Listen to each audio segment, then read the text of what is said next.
Hi guys, and welcome to the Sunderland vs Plymouth match preview. So Sunderland do welcome Plymouth to the Stadium of Light Saturday 3 PM kickoff. And before we do get into it, I will let you guys know that I am going to be doing a live stream on the channel from about 10 to 3 tomorrow. I'll be doing a live stream, a live reaction to the game. But getting into it, of course, we did draw last time out against Borough in what was, you know, the sort of typical game of two halves. First half, I felt like it was a good competitive game of football. However, I felt like we were the better side out the two. But the second half, for large parts of the majority, we were absolutely terrible. It was dross, and then of course Michael Beal watched us sort of slowly deflate, slowly go downhill, didn't react to it, didn't sort of proactively make a change to stop us going downhill. He watched us concede and then decided, and this is what I say, what's the difference between a good manager and a poor manager? It's whether you are a reactive manager or a proactive, and at the minute it's showing that he is reactive.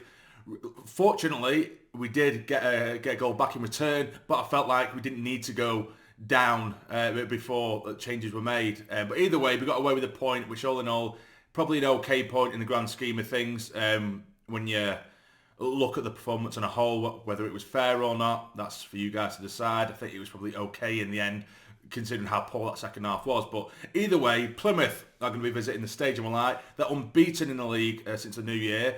The last defeat in the league, I think, came Southampton at the back end of December. That was only 2-1, but they've got a handful of draws, some good wins in there. Their last time out was earlier in the week. It was FA Cup. It was a replay, wasn't it? Their place against Leeds. They took them to extra time, and then they just sort of collapsed it in extra time to lose 4-1 after I think it was 1-1 at full time. But Plymouth are one of those teams now, the 15th, and when we played them earlier in the season, and we saw how good they were last time we played them, and a lot of teams that opposed them, even when they come away with the win, they were saying there's no way they're going to be towards the bottom come the end of the season, but they just weren't picking up wins and they weren't grinding out results, even if it's just their point here and there, and now they are. And you could see it when we played them.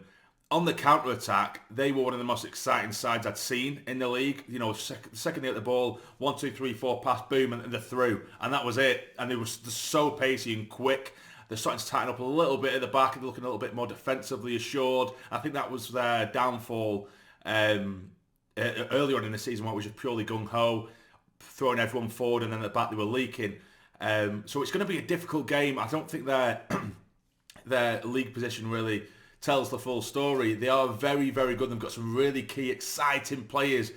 You'd like to think, though, on a sort of logical basis, that because they did go into extra time against Leeds, that there will be a few leggy players, might be some last-minute changes, potentially.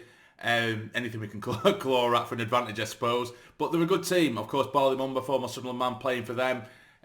He generally plays as a wing-back nowadays, doesn't he? Whereas for us, he was a central midfielder.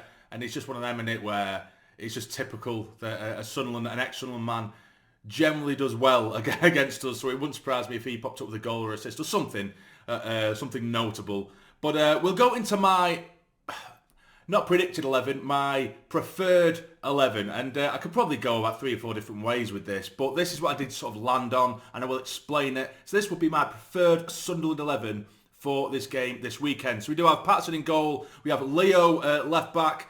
We have 09, and Ballard is reportedly okay. I think he trained yesterday, or if he came through sort of injury free, he will be fit for this weekend. I think it was only a bit of a sort of reactionary sort of injury to his shoulder.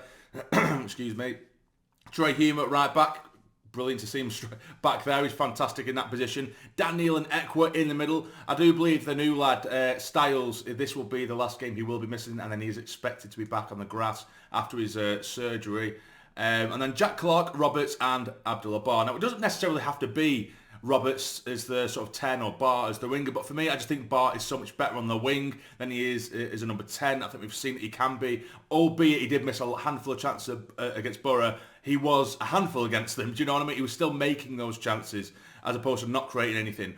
Roberts, for me, I just feel like someone needs to replace Job, and we're saying it week in, week out with Job, right? He looks exhausted. Speakman came out and said, no, he's not, he's fine, he's absolutely fine, which gets rid of the excuse that he's tired then. And if we are going to be brutally honest, for the best part of 2 months, possibly even more, he has been utterly atrocious. And it just isn't in a more obvious way, like when Ekwa was going through a phase.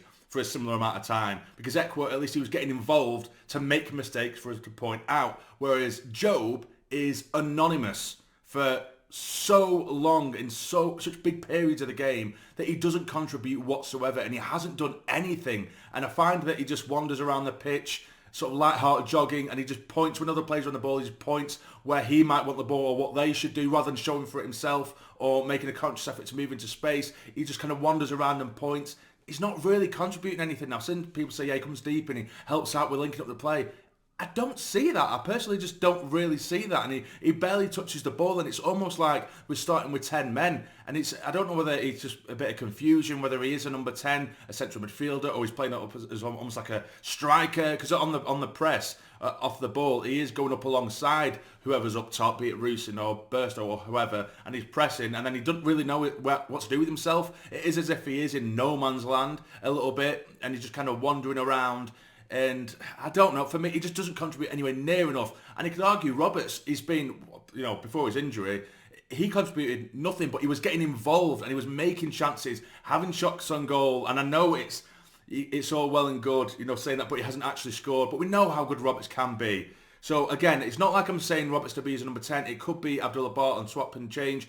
But I can just see, Roberts is great at cutting in from right to left. As predictable as it is, generally he managed to get away with it, and he's very good at it. A bit like Jack Clark in that sense, cutting him from left to right. I think seeing him behind the striker, Roberts, might be quite good. He's good at getting it in tight areas and wriggling away from crowded areas and crowded positions. And it'd be interesting to see him there. I wouldn't even be opposed to seeing Al-Shish thrown in there or someone else to be given a chance. I just feel like with Jobe at the moment, it's like starting with 10 men, unfortunately. And I know it might sound harsh, but it really is a waste of a shirt at the moment. I think he does need a rest because he's contributing so little. It's literally 5 out of 10 performances week in, week out at the moment. It's that poor, in my opinion. And I know it might come across harsh, as I say, but it is just my opinion. And I've gone with Rusyn up top as well after that goal. I think just the instinctive sort of effort from outside the box rather than a sort of tap in. I think he's going to have that confidence now. He has to start, surely, after that goal against Borough, because his tail's going to be up now. But that is my preferred starting 11. Again, I do feel harsh on Jobe, I do, but I just feel like the pressure of the world is on his shoulders a little bit, of course, with his brother and the links and all that kind of stuff. I know he wants to be his own man, his own player, his own person, but he's just like any other player. If you're not contributing, then you need to be changed. And the likes of Al-Shish or Roberts or whoever, Rigg, anyone who wants to play in that 10 role or who can play in that 10 role, they must be watching Jobe and thinking, how the fuck am I supposed to get into this team? He's doing absolutely nothing for the majority of the time. Not absolutely all the time, but the majority of the time he's doing nothing, and I can't get a kick. Do you know what I mean? And it is baffling at times. But we'll have to see how that one pans out. But that will be my preferred starting 11. So anyway, for my score predictions for this one, I want to be optimistic. I want to be positive. I am going to go for a 2-1 Sunderland win, and I do think it is going to be a case of us clawing from behind, from going down by a goal. I think they'll score relatively early on, and then I think they'll be quite happy to sort of sit back, although they're not that kind of team. I think there will be times where they will just fly forward, even though they are going to be a goal up, and I think we will manage to exploit and turn it around. It'll end up being a very positive day, hopefully. That's what I'm going to go with anyway. A 2-1 win. I think Rusyn's going to score again, and I think Paddy Roberts will finally get himself on the score sheet this season. That's it for me. 2-1. What do you guys think in the comments down below? If you enjoyed, hit the like button for me. It'd be massively appreciated. And remember, I am doing a live stream tomorrow if you can't make it to the game. Join along. We had loads of fun last time, despite the large frustration. The second half, it was just me pissing and moaning. But if you want to watch that shit, come and join me. It'd be much appreciated. Anyway, take care. Stay jammy.